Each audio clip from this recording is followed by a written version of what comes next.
मेरे प्रिय भाई बहनों, कभी आपने किसी एक मक्खी के बारे में सोचा जिसकी 5 आंखें हों और 6 पैर हों? जरूर सोचा होगा और शायद आपने गैस भी कर लिया होगा अगर आपको इसके बारे में पता हो। जी हाँ, मैं और कोई नहीं, सिर्फ मधुमक्खी के बारे में बात कर रहा हूँ। जी हाँ, आपने कई बार दुकानों में देखा होगा प्योर शहद, प्योर हनी और अलग अलग कंपनियां अब इस मधुमक्खी के बनाए हुए शहद को बेचती हैं, शुद्ध शहद। अब पता नहीं उसमें से कितनी शुद्धता पाई जाती है, लेकिन कई लोग, कई कंपनियां तो बोलती हैं कि ये शुद्ध है, लेकिन सबसे बढ़िया शुद्ध, बिना किसी मिलावट के, वो मधुमक्खी बनाती है। जी हाँ, और ये परमेश्वर का एक सृष्टि है, बहुत ज़बरदस्त सृष्टि है। हालांकि हजारों लाखों सृष्टि इस प्रकार के पाए जाते हैं, लेकिन मधुमक्खी की एक विशेषता है कि मधुमक्खी का जो वो खाना बनाती है, जो चीज़ें निकालती है, वो वही चीज़ मनुष्य खाता, और कोई दूसरा ऐसा हम नहीं देखते हैं। और ये परमेश्वर का जो बुद्धि है, उसके अनुसार उसने बनाया इस मधुमक्खी को। तो आइए आज हम इसी के बारे में देखेंगे, मधुमक्खी के बारे में, कि मधुमक्खी की क्या विशेषताएं हैं, और उससे हम परमेश्वर का धन्यवाद करेंगे कि उसने इन मधुमक्खियों को बनाया ताकि ये हमारे लिए बहुत स्वास्थ्यवर्धक हो। आपको पता है जो शहद है वो हमारे शरीर के लिए बहुत स्वास्थ्यवर्धक है।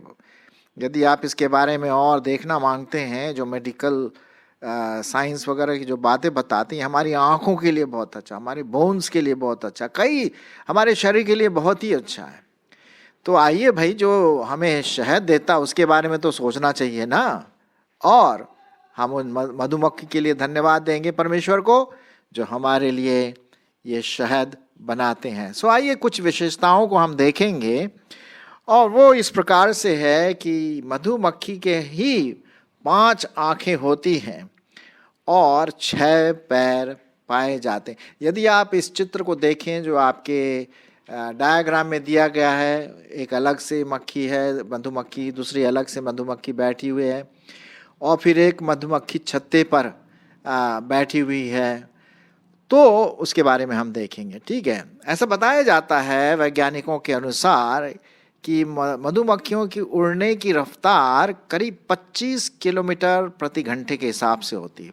25 किलोमीटर प्रति घंटे के हिसाब से वो इधर उधर उड़ती है। क्या बात है, क्या बात है। ये देखिए, छोटी सी जान है, लेकिन उसको पता है कि कहाँ जाना है, किस प्रकार से उड़ना है, ये सब उसके दिमाग में, छोटी सी दिमाग में पाया जाता है। और आपको पता है उसका दिमाग कितना छोटा है? आप विश्वास नहीं करेंगे, लेकिन ये मैंने पढ़ा, मधुमक्खी का दिमाग जो शक्कर होता है, चीनी, उसका एक दाने के बराबर है। एक दाना, वो उसका ब्रेन है, और उसी ब्रेन से, उसी मस्तिष्क से वो पूरा अपना व्यवहार करती है, और कहाँ जाना है, किससे मिलना है, कौन से फ्लावर के पास जाना है, कितने प्लेन पकड़ के लाना है, फिर वापस जाना है, पर्टिकुलर जो डांस होता है उनका, उससे पता पड़ता है कि किस डायरेक्शन में फूल पाए जाते हैं, कितनी दूरी पर फूल पाए जाते हैं। ये सब उनका अपना एक पर्टिकुलर पैटर्न है, गोल गोल घूमना, सीधे ऊपर नीचे जाना, सूरज की तरफ मुंह करना, ये सबों के मीनिंग है जो हम और आप ऑर्डिनरी देखने में उसको नहीं पकड़ पाते। तो ये है मधुमक्खी की कुछ कहानियाँ। अच्छा, मधुमक्खियों में क्या होता है कि ढेर सारे जो होते हैं मधुमक्खी, उसमें कर्मचारी होते हैं जो छत्ते के ऊपर गूं करते करते इधर उधर खूब चीज़ों को बनाते हैं। कर्मचारी हैं वो, हेल्पर्स है, लेबरर्स। लेकिन एक ही मधुमक्खी है जो रानी का काम करती है, और वो मादा रानी जो पूरे छत्ते का क्वीन है, रानी होती है। और उसी को सब चारों तरफ से नर्सेस, कर्मचारी, मादा जो मधुमक्खियाँ होती है वो देखती हैं, और ड्रोन्स जो होते हैं वो जा कर के सामान लाते हैं। ये सब उस छोटे से दिमाग में होता है, ठीक है।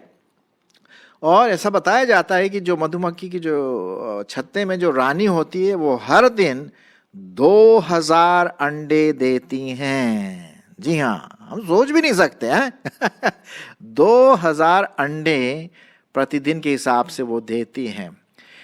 मधुमक्खी आरंभ से, पृथ्वी के आरंभ से ही हमारे चारों तरफ पाई जाती हैं, और वो फ्लावर से जो उनका जो पर्टिकुलर पोलन होता है उसको वो अपने साथ लाती है। आपको पता है कि 1 किलो शहद बनाने के लिए, 1 किलो शहद बनाने के लिए इन मधुमक्खियों को 2 लाख फूलों से नेक्टर जमा करना पड़ता है। सोचिए, उस छोटे से दिमाग में, उस छोटे से चीज़ों में, पाँव में और एंटीना में वो सब चीज़ें लाना पड़ता है। 2 लाख फूलों से होकर के गुजर के जब वो नेक्टर लाती हैं तो उसको मिला करके करीब 1 किलो शहद हमारे पास आ जाता है। अच्छा, अब एक और बात देख लें कि वो आपस में बात कैसे करती, उनका भी बड़ा इंटरेस्टिंग है। अब जैसे मैं आपसे बात कर रहा हूँ मुंह से, ठीक है, आप मुंह से बात करते हैं, आवाज़ निकालते हैं, शब्द बोलते हैं, चाहे वो कोई भी भाषा में हो, वो आवाज़, सुनने वाली आवाज़। लेकिन मधुमक्खी का जो एक दूसरे के साथ बातचीत करने का संचार जो विधि है वो बिल्कुल फ़र्क है। वो एक विशेष रसायन के द्वारा बातें करती हैं, और अपने जो एंटीना और पैर हैं उससे भी एक विशेष करके रसायन छोड़ के घूमने के द्वारा, गोल गोल घूमने के द्वारा, सीधा ऊपर नीचे घूमने के द्वारा, 90 डिग्री घूमने के द्वारा, ये सब उनका पैटर्न होता है। उससे ही वो बातचीत करती हैं कि भाई हम कहाँ हैं, हमारे जो फूल हैं या फ्लावर हैं वो कितनी दूर पर हैं, किस क्वालिटी के हैं, ये सब परमेश्वर ने उस छोटे से दिमाग में डाला हुआ है। जी हाँ, जिससे हमें शहद प्राप्त होता है। अच्छा, जहाँ तक मधुमक्खी की बात है, वो जो स्वाद है वो अपने पैरों से, और एंटीना, उनकी जो ऊपर एंटीना लगा रहता है, यदि आप इसके पिक्चर को भी देखें तो आप देखेंगे 2 एंटीना लगे हुए हैं पतले पतले से, और उन्हीं के द्वारा वो टेस्ट करती हैं।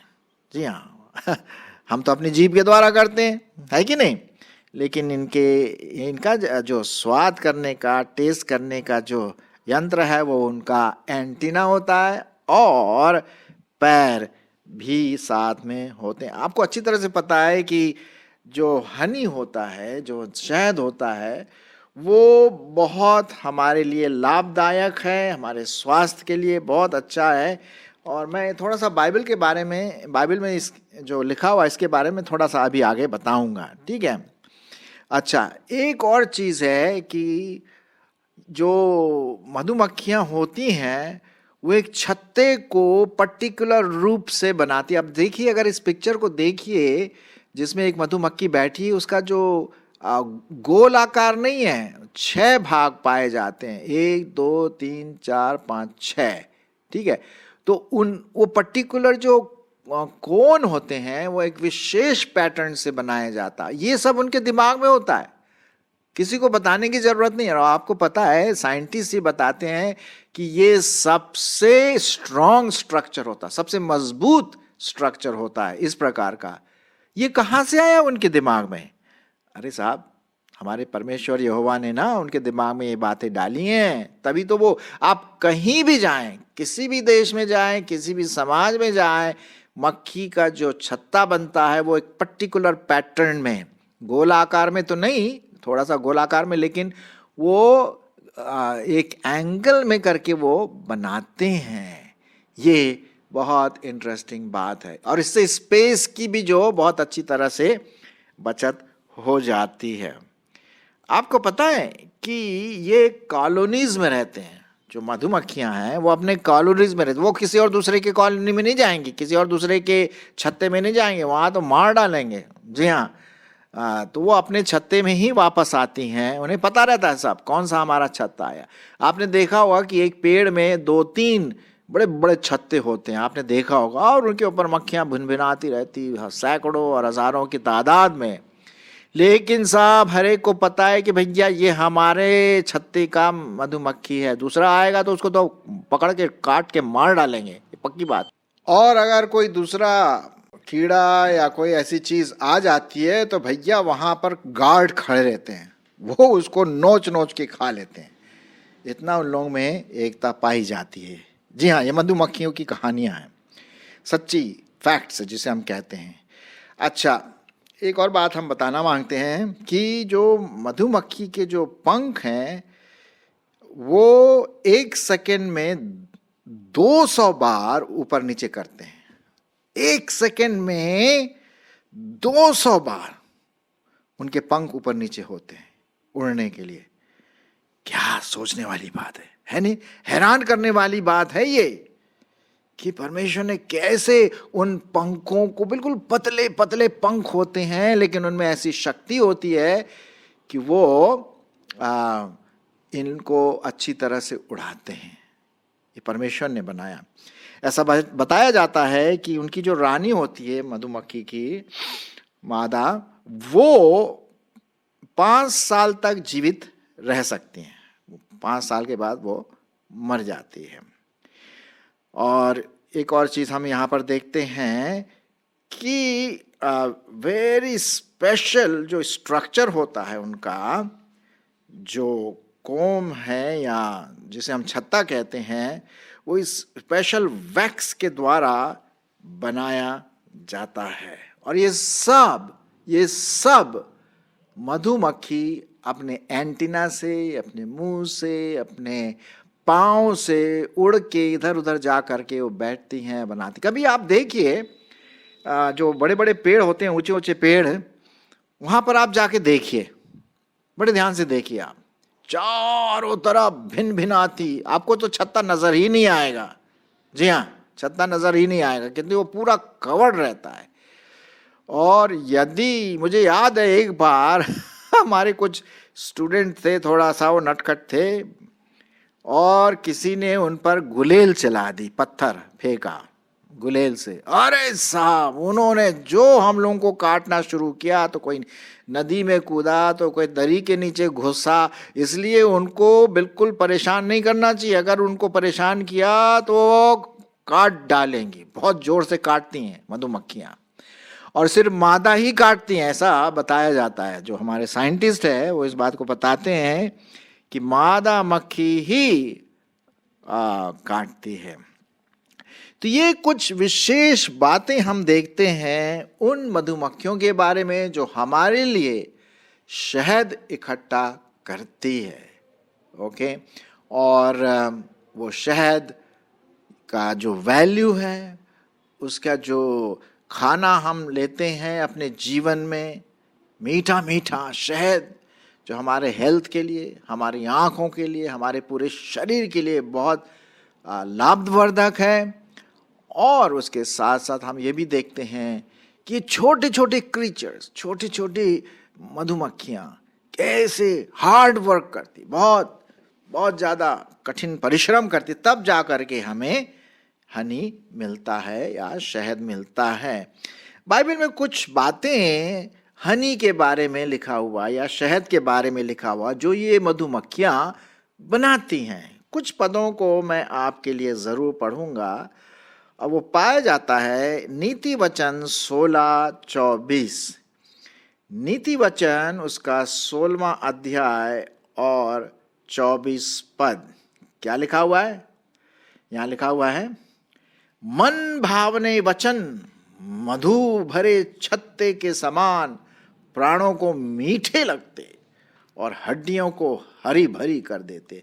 तो देखिए यहाँ पर जो एक दूसरे का जो हम देखते हैं, मधु भरे छत्ते जो है पिक्चर के रूप में यहाँ पर दिया गया। जैसे मधु का छत्ता होता है मीठे, वैसे ही मन भावने वचन भी एक शहद के समान होते हैं। फिर 24 अध्याय और उसका 13वां पद, इसी का 24 अध्याय, नीति वचन का 24 अध्याय और 13वां पद क्या लिखा हुआ है, सुनिए। हे मेरे पुत्र, तू मधु खा, क्योंकि वो अच्छा है, और मधु का छत्ता भी, क्योंकि वह तेरे मुंह में मीठा लगेगा। हाँ, मीठा लगेगा। देखिए, पुराने समय में तो जो इजिप्शियंस थे, इजरायली थे, वो मधुमक्खी का बहुत इस्तेमाल करते थे, और मतलब शहद बनाने के लिए, और ये पुराने समय से चला आ रहा है मधु और या शहद को खाना।